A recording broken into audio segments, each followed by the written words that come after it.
Olivier, bonjour.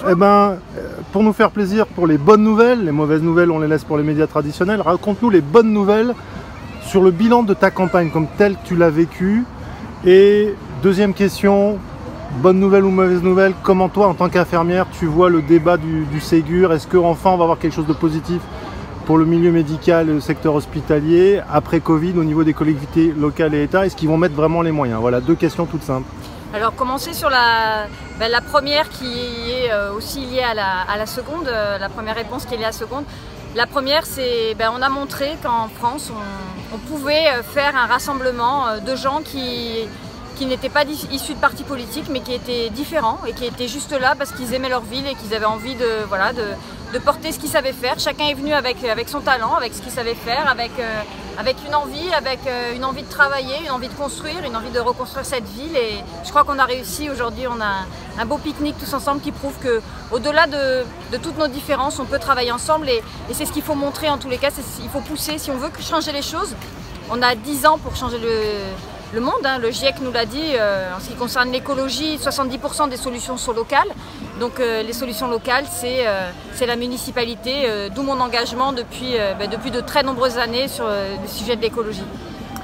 Alors ta vision d'infirmière sur l'après-Covid pour la santé? Alors ma vision d'infirmière d'après-Covid, alors je suis infirmière aux urgences à Montpellier depuis plus de 20 ans.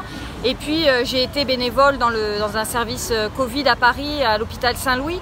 Et j'ai vu de l'intérieur ce qui se passait, la destruction clairement des lits d'hôpitaux, cette destruction massive de plus de 66 000 lits depuis des années, a montré que quand on coupe des lits d'hôpitaux, quand on enlève des budgets, derrière c'est des gens qui ne sont pas hospitalisés, c'est des gens qui sont clairement morts puisqu'ils n'avaient pas pu rentrer dans les services de soins, les services de réanimation qu'on a fermés.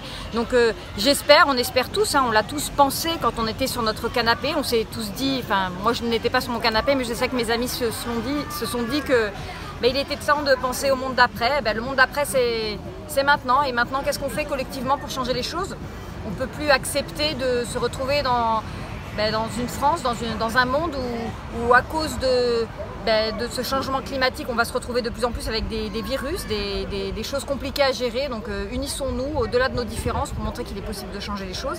Et puis un hôpital public fort, c'est le principe même et c'est ce qu'il faut maintenir. C'est pour ça que je me lève tous les matins pour maintenir cet hôpital public, pour qu'on puisse être tous soignés de la même façon.